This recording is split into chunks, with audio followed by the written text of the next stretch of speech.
तुंगनाथ उत्तराखंड की पवित्र धरती पर स्थित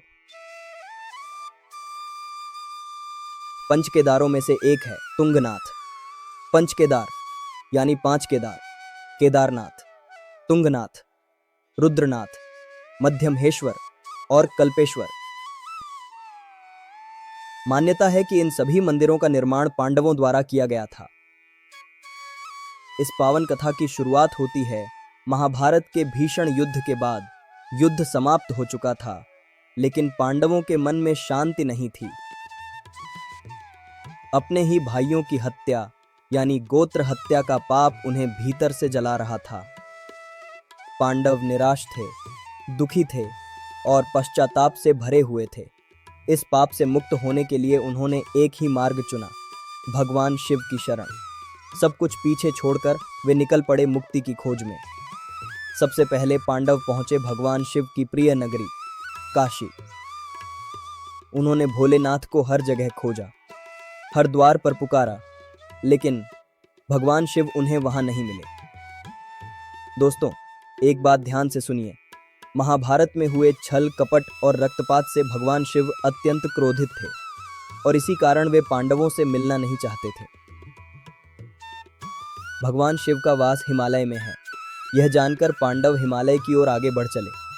चलते चलते कठिन मार्ग पार करते हुए वे एक ऊंचे पर्वत पर पहुंचे और वहां भगवान शिव की खोज फिर से शुरू हुई। पांडवों से छिपने के लिए भगवान शिव ने नंदी यानी बैल का रूप धारण कर लिया। सब कुछ शांत था, लेकिन तभी पांडव भीम की दृष्टि उस बैल पर पड़ी। भीम पहचान गए, यह कोई साधारण बैल नहीं था। भीम पीछे से आगे बढ़े और बैल की पूंछ और पैरों को मजबूती से पकड़ लिया। तभी भगवान शिव धरती में समा गए और इसके बाद भगवान शिव अलग अलग स्थानों पर अपने अलग अलग अंगों के रूप में प्रकट हुए। केदारनाथ में भगवान शिव की पीठ कुबड़ प्रकट हुई।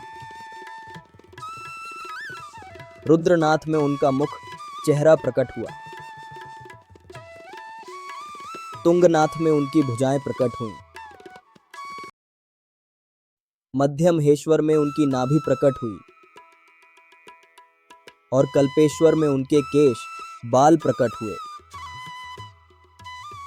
इसके बाद पांडवों ने इन सभी पवित्र स्थलों पर मंदिरों का निर्माण किया और यज्ञ व तपस्या के द्वारा भगवान शिव की आराधना की। तो दोस्तों, आपको पांडवों की यह पावन और रोचक कथा कैसी लगी? कमेंट में ज़रूर बताइए। अगले भाग में मैं आपको बताऊंगा यहाँ कैसे पहुँचा जाए, कहाँ ठहरा जाए और कौन सा समय यहाँ आने के लिए सबसे श्रेष्ठ है। ये सारी जानकारी मैं अपनी अगली नई वीडियो में आपके साथ साझा करूँगा। तब तक के लिए राम राम, जय श्री राम।